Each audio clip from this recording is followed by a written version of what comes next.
예, 할렐루야, 빛나는 인생입니다. 오늘은 요한복음 20장 1절에서 10절 빈무덤에 대해서 묵상해 보겠습니다.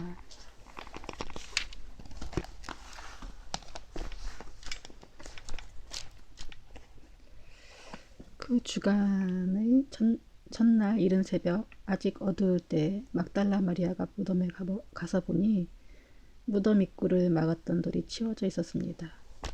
마리아는 시몬 베드로와 다른 제자 곧 예수께서 사랑하시던 제자에게 달려가서 말했습니다. 사람들이 주의 시신을 무덤 밖으로 가져다가 어디에 두었는지 모르겠습니다. 그리하여 베드로와 다른 제자가 무덤으로 향했습니다. 두 사람이 함께 달려갔는데 베드로보다 다른 제자가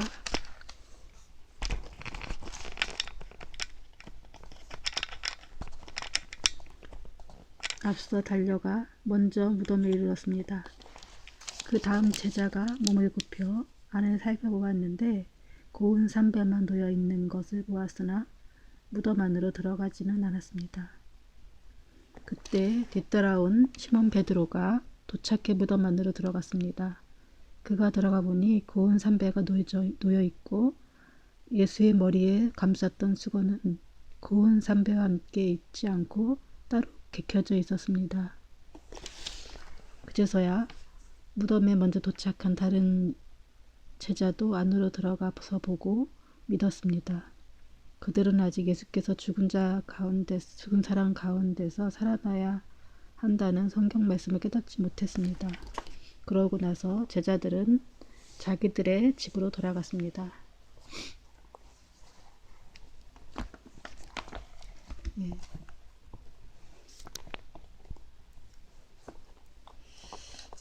그 주간의 첫날 이른 새벽 아직 어두울 때 막달라 마리아가 빈무덤에 가서 보니 무덤 입구를 막았던 돌이 치워져 있었습니다. 그 주의 이제 첫날, 그러니까 그 안식일이 항상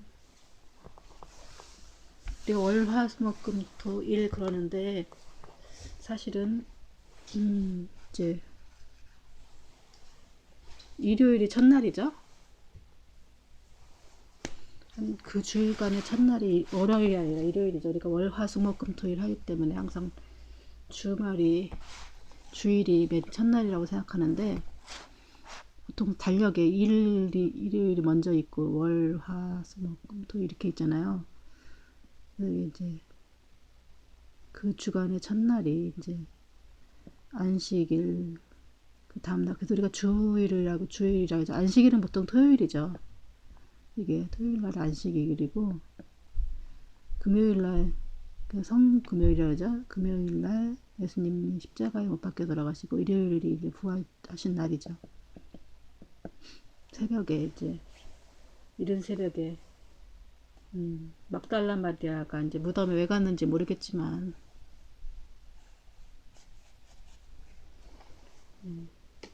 막달라 마리아가 이제 그 유명한 막달라 마리아가 여기서 나오죠. 그래서 우리 옛날에 교회 다닐 때 시험 볼 때 성경 퀴즈 될 때 무덤에 가서 처음 예수를 본 사람이 막달라 마리아. 이 앞에도 보면은 예수님의 이모하고 어머니하고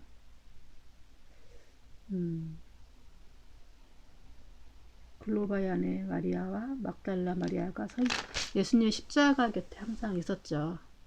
십자가 옆에 있었고 돌아가실 때도 옆에서 보고 다른 사람들은 예수 돌아가시고 나서는 아무도 사실은 무덤에 간다는 것 자체가 요새는 뭐 삼오제라 그래갖고 돌아가신 지 한 3일째 되는 날 산소에 가거나 이제 요즘엔 이렇게 납골당에 가죠.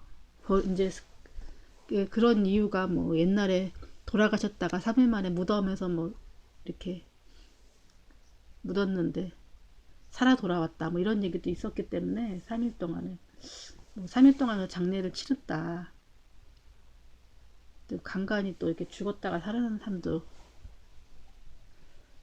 있었던 것 같아요. 그래서 각 이제 다 죽었다고 했는데 살아났던 사람들도 간혹 있었죠. 그래서 부활한 것을 예수님 이후에도 저도 많이 그런 얘기를 들었거든요. 죽었는 줄 알았는데 이제 살았다 이런 얘기를 진짜 실제로 본 적은 없지만 의사가 이제 죽었다고 판단했는데 살았다는 얘기도 이제 이제 막달라 마리아는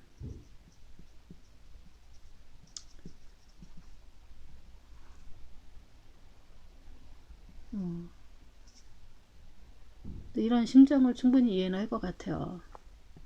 예수님이 메시아였기 때문에 그리고 워낙 초월적인 초자연적인 일을 많이 하셨기 때문에 초자연적인 일 예수님이 살아나시지 않았을까라는 본인이 이제 또 죽을 것도 얘기하셨지만 또 이런저런 것에서 이제 부활하신다는 얘기도 이제 하셨기 때문에 그 얘기를 귀담아 듣는 사람 아무도 없었지만은 막달라 마리아만은 그래도 예수님이 뭔가 초자연적인 일을 벌이시지 않을까에 대한 기대가 있었던 것 같아요.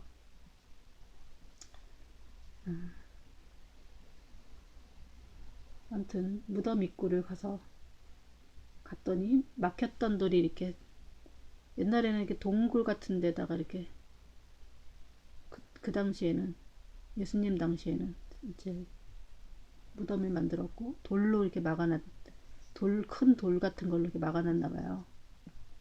우리가 예수님의 이제 무덤 하면 이런 식으로 보이지 이렇게 무덤으로 막아놓은 그걸 보이죠. 그리고 그 안에 들어가면은 이렇게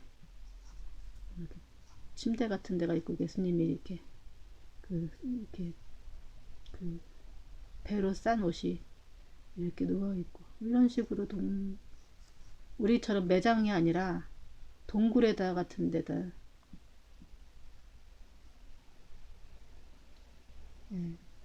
무덤을 세웠던 것 같아요. 그러니까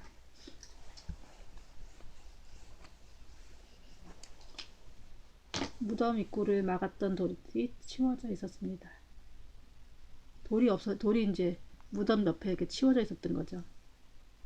마리아는 시몬 베드로와 다른 제자 곧 예수께서 사랑하시던 제자에게 달려가 말했습니다. 이제 이 마리아는 시몬 베드로와 또 다른 제자 곧 예수께서 사랑하시던 제자에게 그러니까 이 또 다른 제자 이름은 나오진 않았지만 예수께서 또 특별히 사랑하시던 제자가 있었던 것 같아요. 베드로도 사랑하셨지만 여기에 이제 특별히 사랑하시던 제자라고 한 거 보니까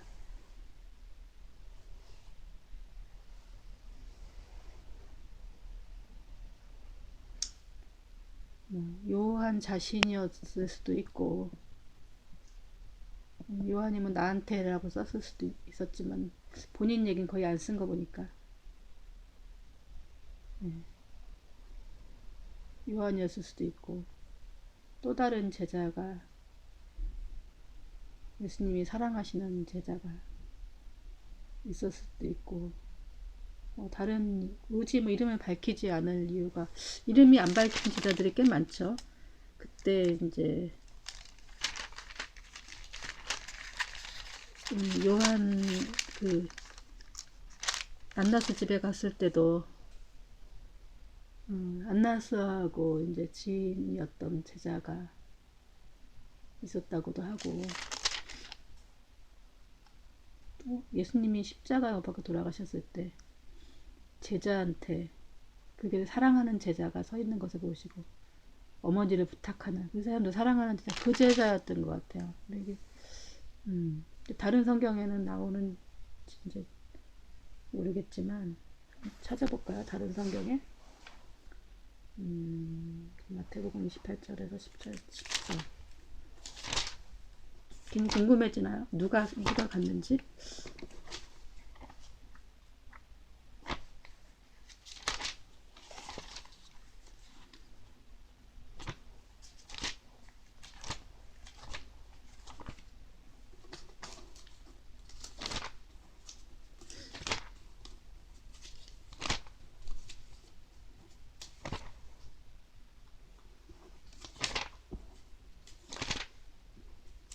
마태복음 28장 1절 10절. 안식일 다음에 막달라 마리아 백무덤을 보고 지진이 일어나더니 주의 천사가 하늘 내려와 돌을 있었습니다. 여긴 천사에게 나오네. 천사가 이제 두려워하지 말라 먹으면 제자들에게 알렸다. 그냥 그렇게만 나오죠. 또 마가복음 18장 1절에서 18절.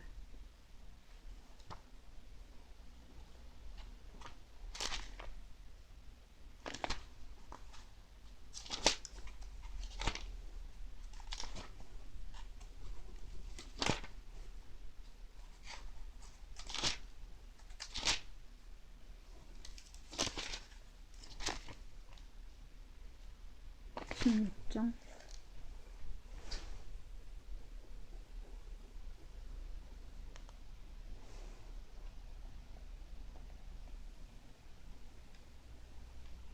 여기에는 보니까 막달라 마리아와 야고보의 어머니 마리아와 살로메는 그러니까 셋이 같네요. 눈을 들어보니 돌덩이가 전에 들은 게 다 다를 수도 있으니까 이제 이렇게 그 사실이 조금씩 다른 거죠. 막달라 어머니와 야고보의 어머니와 어머니 마리아와 살로메가 이제 예수님 향품을 시신에 바르려고 또 간 거죠.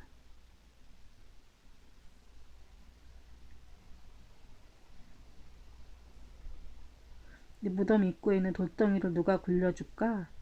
어떻게 굴리니까 들어가서 굴리려니까 돌덩이로 굴려야 되니까 여인들이 눈을 들어보니까 돌덩이가 이미 옮겨져 있고 흰 옷 입은 한 청년이 오른쪽에 앉아 있어서 깜짝 놀랐습니다. 놀라지 말라. 십자가 박힌 나사렛 예수를 찾아온 것이 아니냐? 예수께서는 살아나셨고 여기는 계시지 않는 천사가 이렇게 눕혀놓았다. 그분들은 베드로에게 전하라.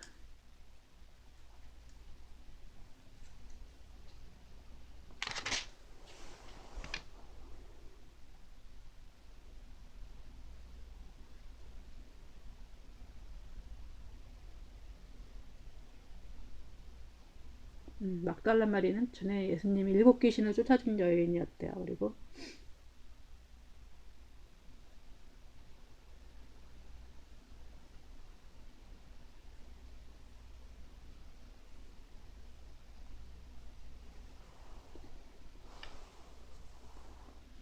제자가 이제 누군지는 나와 있진 않네요. 아무튼 이제 거기 간 목적이 예수님에게 향품을 바르려고 세 여자가 간 거죠. 그래서 이제 각자 그 현장에 있지 않았기 때문에 이제 가장 이제 그 막달라 마리아에게서 들은 얘기를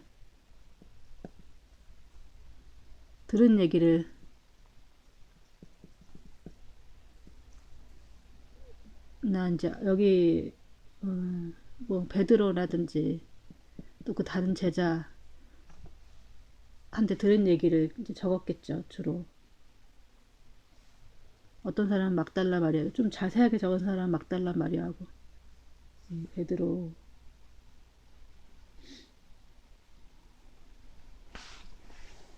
그때 이제 어떤 천사가 이제 있었고 뭐 그런 얘기가 다른 데는 나와 있고 여기만 이제 보면은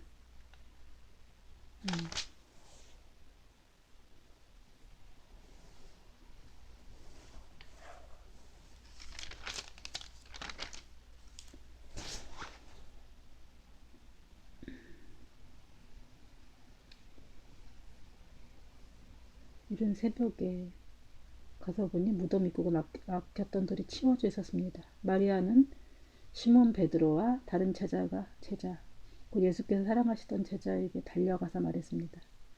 그 천사가 이제 제자들한테 알려주라고 얘기를 했던 거죠. 사람들이 주의 시신을 무덤 밖으로 가져다가 어디에 두었는지 모르겠습니다. 막달라 마리아가 이제 예수님의 시신 누가 밖으로 데려갔다. 너 안 보인다. 이렇게 얘기한 거죠. 그리하여 베드로와 다른 제자가 무덤으로 향했습니다. 두 사람이 함께 들어갔는데 베드로보다 다른 제자가 앞서 달려가 먼저 무덤에 이르렀습니다. 그 다른 제자가 이 제자는 예수님을 어머니처럼 섬겼던 그 제자였을 것 같아요. 예수님이 사랑하시던 이 제자 여럿이 있지만 특별히 사랑하시고 어머니를 맡길 정도로 사랑했던 제자가 있었던 것 같습니다. 다른 제자가 몸을 굽혀 안으로 들어가 보았는데 고운 삼배만 놓여 있는 것을 보았습니다. 예수님 몸을 감쌌던 이제 무덤 안으로 들어가서 안으로 들어가지는 않았습니다. 그러니까 그 예수님이 사랑하던 제자가 삼배만 놓여 있는 것을 보고 바깥에서 이게 봤겠죠. 그때 뒤따라온 시몬 베드로가 도착해 무덤 안으로 들어갔습니다. 그가 들어가서 보니 고운 삼배가 놓여 있고, 그 삼배가 이렇게 놓여 있고, 예수님 몸을 쌓였던 것이 놓여 있고, 머리를 감쌌던 수건이 고운 삼배와 같이 있지 않고 따로 개켜서 이렇게 따로 이렇게 잘 개켜놨던 것 같아요. 그제서야 무덤에 도착한 다른 제자도 먼저 도착한 그 다른 제자도 안으로 들어가서 보고는 믿었습니다. 바깥에 있었던 제자 있었고 이제 혼자 뭐 두려워서 들어가지 못했겠죠. 이제 베드로가 들어가서 보는 걸 보고 들어가서 이제 본 거죠. 그들은 아직 예수께서 죽은 사람 가운데서 살아나야 한다는 성경을 깨닫지 못하고 있었습니다. 그러고 나서 제자들을 자기 집으로 돌아갔습니다. 성경에 이제 죽은 자 가운데서 살아난다는 말이 뭐 이렇게 딱 명료하게 있었던 건 아니죠. 이 말은 이제 시편에 있는 말인데, 이는 16장 10절에 이는 내 영혼을 음부에 버리지 아니하시며 주의 거룩한 자로 썩지 않게 하실 것임이니이다. 이런 이제 말씀이 있죠. 요한복음 시편 16장 10절.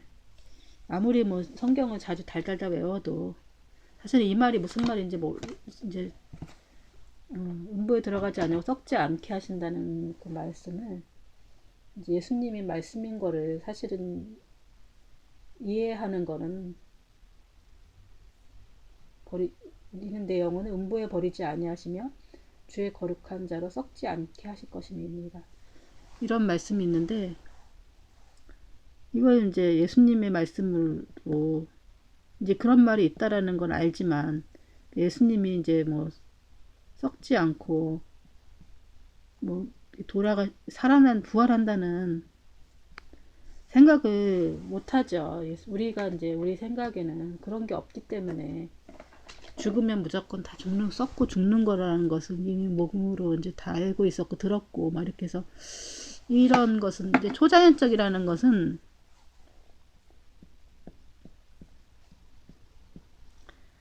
그러니까 자연의 이제 순리대로 가는 게 아니라 보통은 이제 자연의 순리가 있죠. 뭐 아침이 되면 저녁이 되고 뭐 이렇게 좀 약간 항상 사이클이 있고 어떤 원리대로 돌아가지 않고 이것을 역행하는 것이 초자연적인 거죠. 자연을 초월하는 거죠. 자연적인 거를 초월하는 거.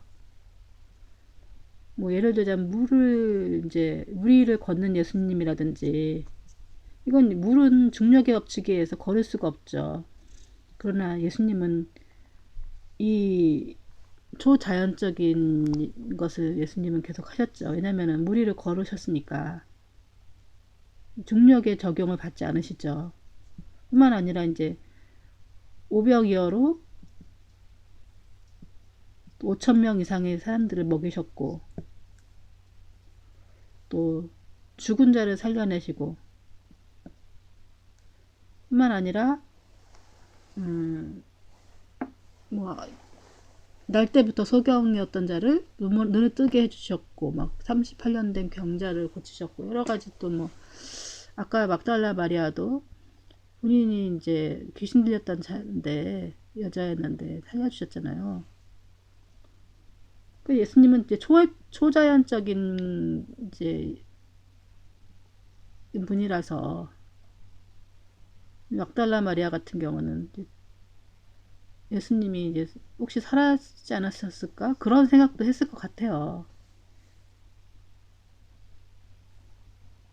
저도 옛날에 그런 생각 했었거든요. 왜냐면은 혹시 살아나지 않을까? 이런 생각도 했었거든요.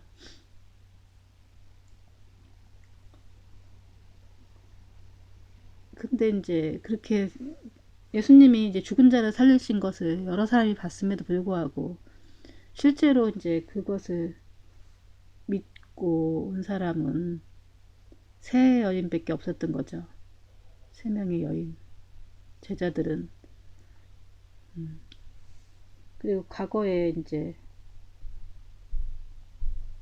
성경에 이제 그런 말씀이 써 있어도 그게 예수님이 살아날 거라고 생각하는 것들에 대해서는 예수님을 이제 메시아로 인정하기가 좀 힘들었던 것 같아요. 그러니까 이 모든 이 자연의 법칙을 뛰어넘는 분이라는 거를 생각 못하고 죽음 하면은 꼭 끝이라고는 이제 우리가 생각을 가지고 있잖아요. 근데 우리가 이제 죽음은 돌아가는 거라고 돌아간다고 이제 보통 얘기하잖아요. 그러니까 아마 왔던 곳으로 돌아간다는 건 뭐 새로운 곳에 가는 게 아니라 왔던 곳으로 돌아가는 거죠. 근데 예수님이 오셔서 이제 이런 것들에 이 죽음에 죽었다가 살아난 사람들이 많이 있긴 하겠지만 그것에 대해서 뭐 가서 어떤 일이 잠깐 있었고 뭐 기억이 이렇게 정확하게 기억하는 사람이 없죠. 예수님이 어떤 이 영적인 세계와 육적인 세계에 대해서 정확하게 알고 계셨고 예수님이 영적인 세계에서 이 땅에 오셨고 육을 입고 오셨고 다시 우리가 영적인 세계로 이제 부활하신 이제 육적인 세계를 왔다 갔다 하실 수 있는 이제 그 몸을 다시 입으신 거죠. 영과 육을 같이 이렇게 이건 육으로 오셨던 거고 육체를 입고 이제는 이 육체로 부활하긴 했지만 또 영과 육을 왔다 갔다 할 수 있는 어떤 그리고 우리가 너희들이 또 이곳으로 올 곳이 있다라는 것에 대해서 이제 예수님은 우리에게 이런 비밀들 하늘나라의 비밀을 이제 풀어 넣어 주신 거죠. 그래서 예수님이 이제 그 무덤에서 어쨌든 예수님이 사라지신 것을 보고 이제 이 제자들은 자기 집으로 또 다들 자기 집으로 돌아갔대요.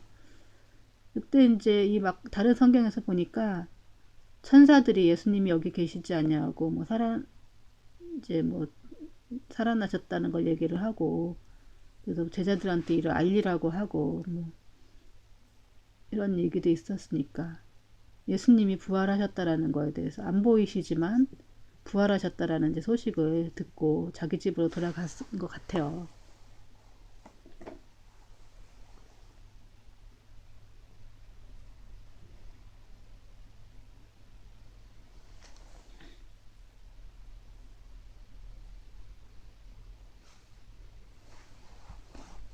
근데 여기 성경에서 보니까 여기는 또 반대 또 다르게 나와 있네요. 그러니까 자기 집으로 돌아갔고 마리아가 무덤에서 서서 울고 있었는데 마리아가 울다가 몸을 들여다 보니까 흰 옷을 입은 주천사가 자리에 앉아 있었는데 한 천사가 머리맡에 다른 천사가 있었습니다. 천사는 마리아에게 물었습니다. 여기가 왜 울고 있느냐?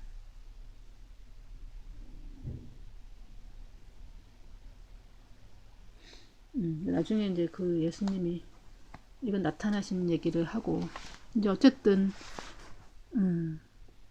예수님이 빈 무덤에 이제 아무도 없었다. 무덤이 이제 이렇게 열려 있었다. 열려 있었고 예수님이 이제 실족이 됐다. 시체가 이제 살아나셨다라고 이제 예수님이 이제 실종이 되셨다. 이제 예수님이 부활하신 거죠.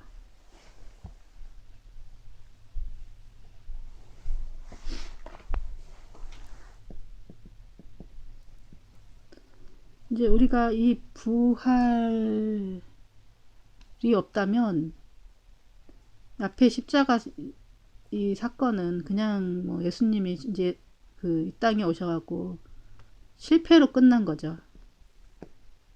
이제 기독교란 존재는 없죠. 이렇게 나약한 예수님을 누가 오늘까지 생명을 이렇게 다해서 전했겠어요. 예수님이 부활하셨기 때문에 이제 이걸 믿었던 사람들이 새로운 소망을 또 갖게 된 거죠.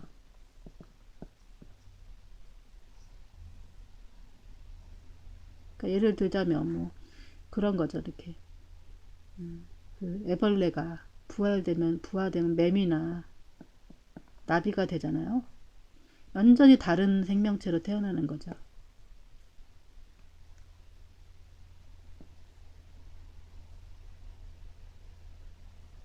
그리고 기어만 다니던 이 존재가 날라도 다니고 앉기도 하고 또 이렇게 또 다른 생명을 낳을 수 있는 존재가 되는 거죠.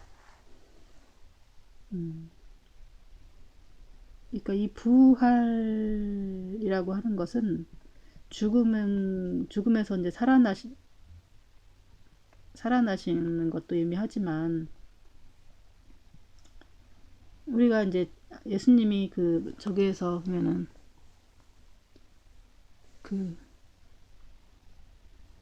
거듭나야 된다. 2번 나야 된다. 거듭나야 된다. 한 번 죽었다 살아나야 한다는 얘기예요. 거듭난다는 의미를. 이게 다시 부활해야 된다는 얘기죠. 우리도 육체의 이제 이 세상에 몸을 입고 살지만 이 몸에서 이제 우리가 죽는 과정이 있고 또 부활하는 거죠. 그래서 세례를 갖다가 보통 부활의 상징이라고 하잖아요. 그래서 물속에 잠기는 거를 죽음이고 또 던져내는 것을 이렇게 이제 살았다고 해서 부활 그 상징은 세례를 주긴 하는데 그래서 이제 그렇게 예수님 이렇게 보통 이제 머리에다가 이제 물만 적셔갖고 요새는 그렇게 하기도 하잖아요. 또 이것도 뭐 저기도 하지만 그러니까 우리가 완전히 또 한번 이 죽음과 같은 어떤 상황을 겪고 다시 부활에 해당하는 그런 것을 한 번씩 겪어서 이제 새로운 생명으로 거듭날 수 있다는 거죠. 그것을 상징하기도 하고 또 우리가 이제 실제로 우리가 이제 뭐 사람마다 생명이 다르니까 죽었다가 다시 이제 죽죠. 언젠가는 죽지만 이 영혼은 살아서 다시 또 이제 영원한 생명으로 영생을 얻을 수 있다라는 얘기를 이제 예수님은 가르쳐 주시는 거죠. 시간이 다 됐으므로 여기서 마치겠습니다.